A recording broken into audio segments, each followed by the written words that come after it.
I want to start by talking to you about something controversial, something that is playing out front and center right now in probably every First Nation community that is trying to build a future for itself.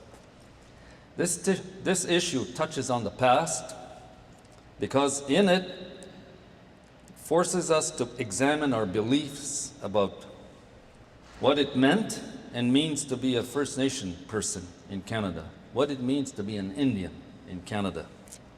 It also touches on the future because if we do not come to terms with our prejudices, we threaten not only the future of our communities, but also the rest of the country, which will also be impacted when we have entire segments of the population, not only but predominantly First Nations, in dire poverty. The issue is this: selling out. I myself have been called a sellout many times. Why is this? I think it is because I've spent much of my public career working to alleviate poverty in First Nation communities. I've done this as a politician and also more recently as a private consultant. I've worked for First Nations, seeking a meaningful and lasting relationship in resource development that can alleviate the crippling poverty that far too many of our communities face. I've worked for private companies that are seeking to build those same kinds of relationships with First Nations communities. So what does it mean to be a sellout? UrbanDictionary.com defines sellout as one who betrays a cause for personal advancement. This seems like a pretty straightforward definition. It means, as a First Nation person, you are betraying a cause. So first I want to say that I take great issue with this idea of First Nations as a cause and their level of poverty, cultural survival, sustainability, education, youth suicide, diabetes, drug abuse. These things are not a cause. As if First Nations are something that can be saved, as if they're an issue that can be resolved. We are a people made up of many peoples, a nation of many nations, many languages. We are one of the 3 founding nations of Canada, and most people don't think of us as one of the founding nations. But we are.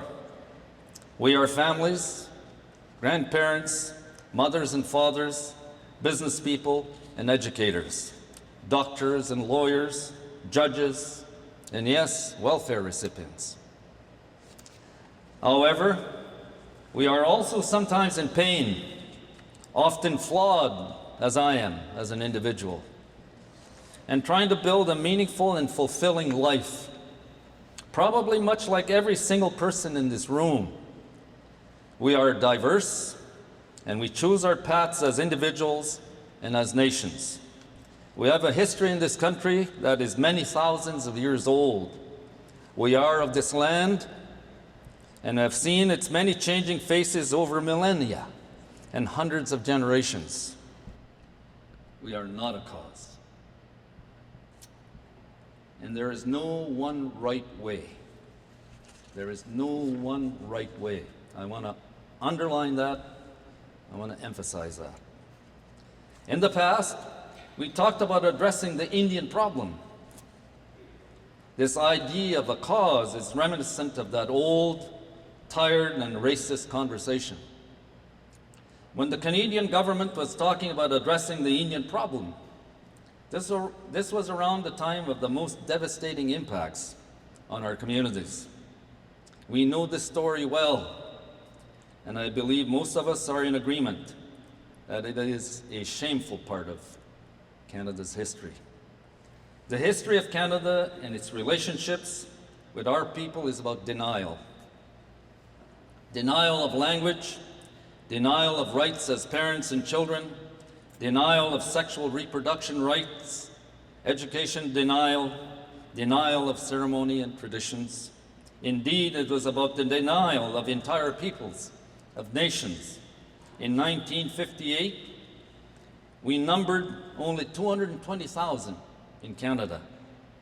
We were considered by anthropologists to be the vanishing race at that time. And we were indeed vanishing. TB was rampant, poverty was widespread, and there was severe overcrowding in our families, in our communities. I remember in our own community, so many of our people were sent off to sanatoriums because of TB. And we all know that TB is a direct consequence of poverty and severe overcrowding. And Canada recognized that. I must give credit to Canada that this was a problem. So they introduced a housing subsidy program. And I remember in our own community in 1955, we were granted two houses. Just the material. The people that were going to be chosen to receive those two homes had to pay for their labor and the rest of what was required to put up these homes. And the lineup was so severe in our community, chief and council had to figure out how to be fair, right?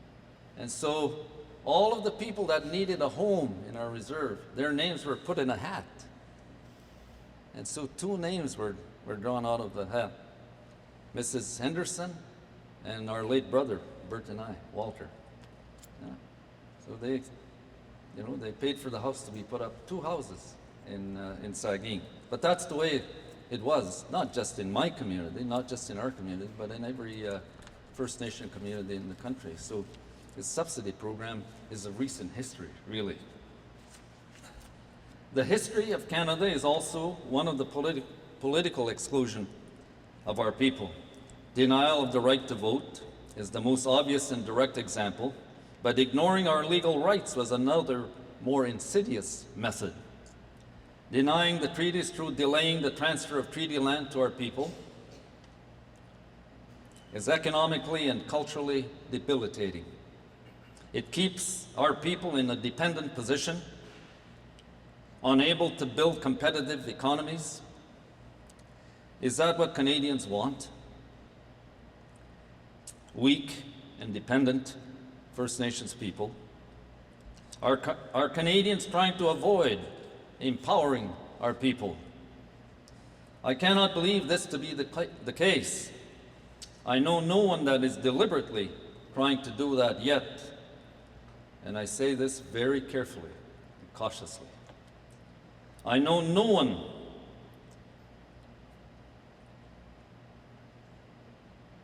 let me rephrase that.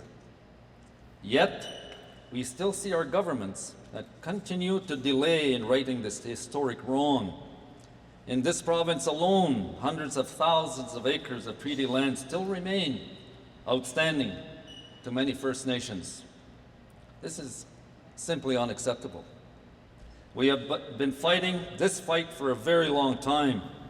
The early awakening of political mobilization began in the 60s and 70s. And it was centered on economic development. That's what it was. The fight was all about economic development.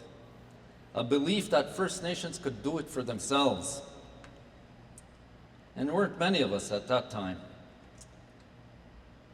But our national political institutions were created. The National Indian Council in 1961, the predecessor organization to the National Indian Brotherhood that was created in 1966 that became then the Assembly of First Nations. And it was tough going for our people that wanted to organize our people politically.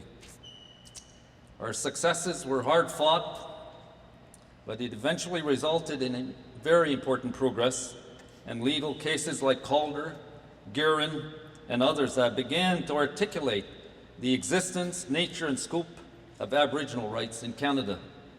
Up until that time, all governments denied that First Nations had any legal rights that required protection.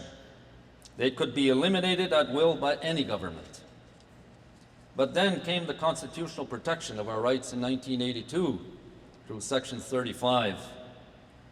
And with this section became a long string of successes by our people in the courts, including the Supreme Court of Canada, Today there are almost 180 cases, all saying in one way or another that First Nations have rights that must be respected. Canadian governments cannot run roughshod over our rights.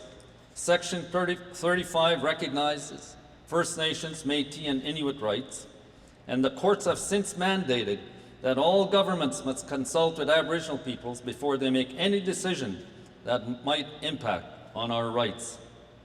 This is a very big deal. Why? Because over the next decade, it's been estimated that there will be an investment in the natural resource sector, or the resource sector, of approximately $650 billion. And almost all of this investment in the resource sector is scheduled to occur on our lands and territories where we have rights. Almost all of this development will trigger the duty to consult under Section 35. And this is where an important chapter in our story begins, a chapter we are still writing. This is a chapter that will certainly define our future. We acknowledge the past and then move forward from this past. This is the healing chapter. Many worked hard in this area, beginning with work on the residential school issue and the healing process. Much has been discussed about this aspect of healing, and we must recognize that this is also very important to all of us, not just to the survivors, but to all Canadians. However, I also believe that the healing process must also occur in the economic realm, as we have been shut out of true citizenship in that area for a very long time, and it has kept us in a position of powerlessness and weakness. And I apologize if I come across as self-serving here, but my vision when I was National Chief was to completely reverse the approach to economic sustainability. And we tried to do this through the Kelowna Accord. The vision for this accord, which, as you know, was cast aside, did a disservice to our country when that decision was taken, a real disservice. But again, this is where the issue of sellout becomes so critical. Here, in the face of the need for economic development, we bump up against that racist assumption that there is only one correct way to be an Indian, to be a First Nation person, to be an Aboriginal person, to be an Indigenous person in Canada. That one correct way is this: always saying no to resource development, even if it's the only opportunity that exists, and even if it ensures that our communities will continue to struggle with poverty. If we are to build a future that is truly sustainable and that rises First Nations up into a comparable level of prosperity as the rest of Canadians, then we must have an open and honest discussion about the kinds and pace of development we consider sustainable in the context of our lands, our territories, and our waters. We must ask ourselves some very difficult questions, such as, are we willing to redistribute the wealth that we have in this country in order to ensure that poverty is alleviated? If the answer is no, then First Nations must have a means to engage in their own economic development. Are we willing to slow the rate of growth to protect the health of ecosystems? If we answer no to this question, then we must acknowledge that under current forms of resource development, First Nations usually suffer the lion's share of environmental and social impacts. If we answer yes to any of these questions, then we have to admit to ourselves that we are denying First Nations the opportunities that we have all come to benefit from. Canada has been built on a history of extensive resource development, and the wealth and generally high standard of living we have has flowed from that history.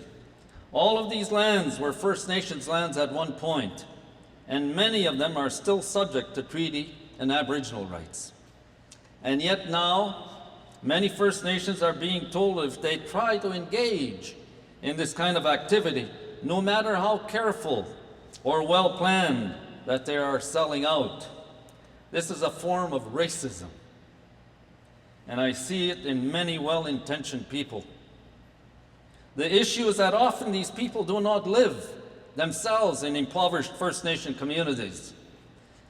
They live someplace much more comfortable than that. What I prefer to talk about is how to engage in development in our territories that is appropriate. How can development occur in a way that acknowledges our rights and entitlements and builds and supports First Nations resiliency than breaking it down? Are we willing to invest significant resources into First Nations in novel areas in order to create meaningful long-term alternatives to resource development? These are the questions of our generation. These are the questions whose answers will mean a future for our communities. In the meantime, I have some ideas about these questions, and I would like to propose a few possible answers for you to think about. When a First Nation chooses to engage in a partnership, but is not forced to do so, it is exercising its choice, its decision. The decision belongs to that community. In my view, it is exercising its right to make decisions about its lands and territories. Sometimes it will choose to develop, and other times it will choose to say no. Both choices should be respected. Right now, I don't see that. I see First Nations being forced into accepting resource development in their territories. I see frequently inadequate and superficial consultation with First Nations under the guise of satisfying the Crown's duty to consult. In reality, the First Nation has almost no impact on a decision that has already been made internally in government, often behind closed doors with the private sector proponent. So when the First Nation chooses to oppose the oil sands, as we've seen quite often in the past while, and is being supported, for example, by the Neil Young Tour, and Kathleen and I attended the concert in Toronto, wonderful concert. That should be respected, right? Right now, it is not being respected. It wasn't by federal and provincial decision makers, even though Aboriginal rights were being affected. This should be unacceptable to all of us. However, when a First Nation wishes to engage in, for example, a hydro development partnership or a mining partnership, it should be subject to public scrutiny, as all such developments should be. And it should be held to the same standard as with any other development. Nothing more or nothing less based on racist and narrow ideas of Indigenous ways of being. At the end of the day, resiliency in communities must be strengthened. A First Nations elder once explained resiliency to me as that which bends but does not break. Right now, we have communities that are at the breaking point, and bringing them out of poverty is the absolute necessary precondition to any future health. The key element to building resilience regarding resource development in or around First Nation communities is that there must not be legacy impacts. Too often, development of the past has involved the creation of impacts that either were not or could not be remediated. The First Nations was left with this damaging legacy, and many have had to fight for decades to have these issues addressed. Some are still fighting. Resiliency is not built in this kind of a context, and in my view, resource development that reduces a First Nations resiliency in any way should not occur. However, this may mean that we have to approach resource development very differently, and that companies have to alter their expectations of profit somewhat in order to ensure impacts do not occur. Now I know that talking about limiting or sharing profit is attacking a sacred cow in today's economic society. However, consider the alternative. To engage in economic development that leaves a legacy impact in First Nation communities is asking for the poorest in society to bear further costs while the richest in society receives all the benefits. I will leave you to consider the ethics and morality of that situation. So, it is critical to create economic prosperity on reserve and close these socioeconomic gaps between Indigenous peoples and other Canadian communities. This is long overdue. However, there are systemic barriers to building an equitable and rightful prosperity for all Canadians, and I would like to share them with you. They get beyond superficial accusations of selling out and attempt to get at the real issues that are preventing prosperity. They are mostly, in my view, the following, which I will address in turn. Lack of imagination, fear, overt disregard for special rights, impatience, one-sided goal setting, and a David and Goliath mindset. Excuse me. The lack of imagination I refer to as the continual insistence on sticking to the known legal path. Despite numerous statements by the courts that parties are to resolve their differences and to stay out of the courts if at all possible, I continue to see consultation be described as a legal threat or encumbrance. This to me speaks of in-the-box thinking that ensures we will be forever dictated by what the courts do, or worse, do not tell us. If we want to move beyond this, we have to think of Aboriginal rights and the related constitutional requirements as a foundation for a meaningful relationship. Section 35 and all the related case law really convey a message that Aboriginal peoples are on an equal footing, and in many cases stronger footing than most other interests. At the very least, Section 35 provides us with a right to sit at the table. However, it doesn't provide us with imaginative solutions. That is up to us, all of us, and we need to be willing to think of Section 35 as merely opening a door. With this, we can choose any path on the other side of that open door, and the pathways can go many directions. Impact benefit agreements are just one path. Joint ventures are another, as are regional development plans, or long-term capacity planning and implementation, or local microfinance support. The only limits are the ones we refuse to consider. The second barrier is fear.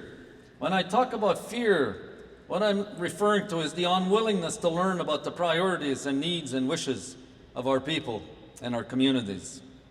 Building capacity is an example that First Nations often express as a fundamental need in order for them to participate in economic development requires a full understanding of capacity needs, and those may not just be needs related to natural resource development. Often the needs are much broader and can frequently be much more basic. Infrastructure needs, including the capacity to create and maintain that infrastructure, is often critical. Business and project management is often key throughout a project cycle, and without it, Aboriginal communities are forced to rely on outside consultants or their involvement in the project fails. I often find that others are fearful to have a discussion about community needs because they are afraid the needs will be too great, or any unwillingness to meet all the needs will fracture the relationship. Here I need to be clear with you that this fear is completely unfounded. First Nations, in my experience, are not looking for a silver bullet to solve all community problems. What they want, or I should say what we want, though, is recognition that our needs are frequently broader than one specific project, and these needs must be addressed in order for most projects to succeed. Projects are a key part of the solution. Overt disregard for special rights is the third systemic barrier that I have frequently seen. It pains me that our nations our communities have had to fight in court to have our rights recognized. However, this is our history, and I believe, I hope, we are all at a place to move beyond this part of our history. However, I still see residual sentiments of our colonial past. I still see governments in the private sector frequently delaying for as long as possible until it's absolutely necessary the commencement of a dialogue process with a locally impacted First Nation. Why this continues to be the case is perplexing, because everything works against an acceptable solution when people are working under pressure, when time means money, and when it often appears that the private sector and non-Indigenous governments involved have been discussing matters for some time. It is infrequent that outside players approach a community before they have ever applied for their first permit, for example. Indeed, they often approach the communities after they at least have some initial exploratory permit of some kind. Yet, so much could be gained if the initial contact happened first with the Aboriginal community. Much more trust would be built and awareness of each other's needs created. The failure to do this is often seen by our communities as a complete disregard for our rights, but by now everybody knows or should know that they have. That's not a good way to start off a relationship. That's the cart that's here to cart me away. That's a kind of a discreet message. Don't talk too long. There's a big game tonight. The Habs and the Rangers. By contrast, an overt respect for special rights would mean time and money would not be wasted on meeting legal consultation requirements, ticking off boxes, tracking meetings and activities. It would not be wasted on ensuring that legal duties are minimally discharged. Instead, an open respect for special rights would mean that conversations would begin with a question like this one. We are not interested in impacting your rights at all, let alone minimally. What can we do so that we are talking about building on and giving full expression to your rights rather than ensuring we have minimal infringements of them? That is the question you start with if you have respect for Aboriginal and treaty rights. I also believe a systemic barrier to change is a persistent lack of patience. While I understand that business cycles require continual growth and movement, we are in a new phase of development in Canada, one that requires wisdom and understanding in order to have it done well. We do not want to rush headlong into developments that leave just a new but slightly improved negative legacy. We are in the process of building a relationship, and if you think of the relationship in your lives, they all take time. It's a continuous process of learning, communicating, shifting, and changing.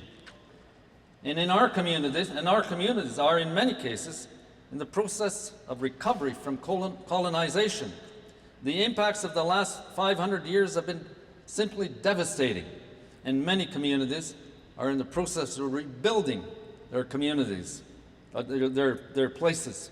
They do not expect you to do the rebuilding for them or to pay for it, but they do expect understanding about their situation and a willingness to work in legitimate partnerships to build sustainable prosperity in communities. And finally, they expect patience, as I expect you to have patience tonight, by the way. I also believe that many parties involved in resource development are engaged in thinking that can only be described as one-sided goal setting. This is the fifth barrier I see. By this, I'm referring to the insistence on looking at problems and propose solutions in terms of costs, delays, complications, and barriers. All of these issues are focusing on one side of the equation and already create barriers to meaningful discussions. They presume a lack of legitimacy of the needs of the other party. First Nations. What would be a more constructive approach would be to conceive of projects in terms of common goals and perceive both negative and positive impacts to be jointly shared. In this way, parties work together to minimize negative impacts and improve positive impacts. It flows naturally to do this if the impacts are seen as being shared. In this context, one can easily see how questions around who pays for capacity building, while important, they become secondary. In this situation, our people give our nations give their people lands and time and receive a positive benefit, such as increased capacity. The private sector gives their people their expertise and their financial resources, and they receive positive benefits in terms of smooth business operations, successful project, and dramatic corporate leadership. Further, impact benefit agreements. That's the language today. Whether you're talking about mining, hydro development, pipelines, oil and gas, forestry projects, IBAs, impact benefit agreements, an entirely new way of expressing our interests and our rights in dealing with resource companies and the private sector. They presume a negative impact on one or both parties, IBAs. And this seems to be more of an old way of doing things, part of the one-sided goal-setting mindset. While I understand that they can be very useful in some circumstances, I think that the future is much more about deeply connected partnerships that go beyond impact benefit agreements. Not that I would ever speak against IBAs when I deal with our communities, because that's where we are today. That's the point that we are in our development. Then I want to move on to what I see as the final systemic barrier, which is an over-focusing on the David and Goliath syndrome. The writer Malcolm Gladwell talks about this in his most recent book, and it is really telling. He basically supposes that those who have had to fight a little harder for things become the kind of people with a unique drive or a special set of skills that can meet great success. These people are routinely overlooked as the weaker party as a result of their history or appearances and the accompanying assumptions people make about them. They are the Davids in society. Yet, as the David and Goliath story shows us, the Davids have unusual skills that, if tapped, can result in astounding successes.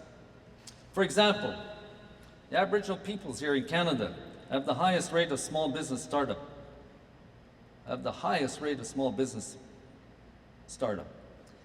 There are now almost 40,000 businesses owned and managed by Aboriginal people. 40,000. And I might be a bit conservative with this number. And school has become a much more positive experience, more inclusive, programming more relevant. And so we now see anywhere from 20 to 30,000 First Nation students in post-secondary institutions today. I mean, we all recognize the challenge about retention, but the numbers have been increasing tremendously. I mean, think for a moment. In 1952, we were lucky if we had 10 First Nation students in university in all of Canada. So look at the tremendous upward swing. A real accomplishment. And graduation rates are increasing every year. And so while communities can still struggle due to lack of resources and business training, the motivation and willingness to take risks to succeed has been hard won. First Nations want thriving communities and a future that is bright. And of course, we are extremely motivated in this regard. So partners in development that are willing to look at the inherent strength in our communities will find themselves ahead of the game.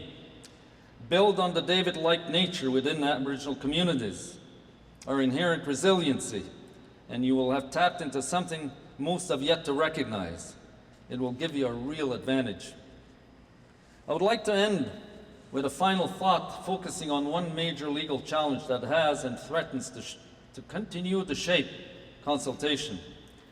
This is the failure of almost all parties to truly understand and feel responsible to achieve the outcome of consultation processes.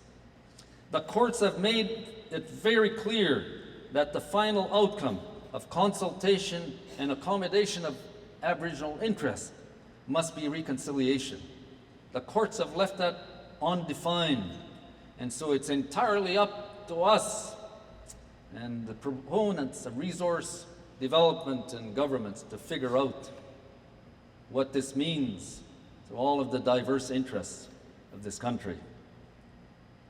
Every Aboriginal rights case focusing on consultation has stated this, and yet most participants in consultation have failed to take this element seriously and to put meaningful effort into articulating what reconciliation means. For example, in and around resource development.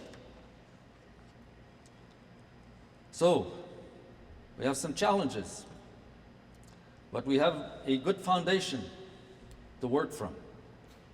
We have a wonderful staging point, right, to make a real difference, not just for our communities, First Nation communities, but the entire country. But this requires faith, trust, confidence, and respect for each other. And most importantly, we must begin to know each other better. We must make a much more determined effort to learn about the true history of this country, to learn about the place, our place in this country, Aboriginal people, Indigenous peoples. It will help forge that kind of understanding and awareness, and knowledge will help forge the kind of relationships that we need to build a better place for all of us. And it's a unique challenge. We're probably ahead of the curve here when we compare ourselves with other parts of the world. But that's not to suggest that, we're so much better off. Not necessarily if you speak to First Nation communities. But I think there's a greater appreciation that relying solely on government for our well-being will create the kind of future that we deserve, right? But think about it for a moment. This dependence on governments to be right, to be just and fair has caused us to be the poorest of this country. Right? So many, as I've noted here, of our First Nation communities live in impoverished conditions. So clearly what that tells me, and I'm sure this, you take it the same way, you see it the same way, that we have to look at other options. And you can say, I'm sure, you're entitled to that, say, unfortunately, we have to look at the private sector. We have to look at the corporate world as a more viable option to fix the many things that are wrong in our communities. And that's a tough decision that faces our communities. And I've tried to articulate that in my presentation to you this evening, this unique challenge that faces us. We have to face up to this challenge, and we have to do it in the most respectful way possible. Miigwech, thank you.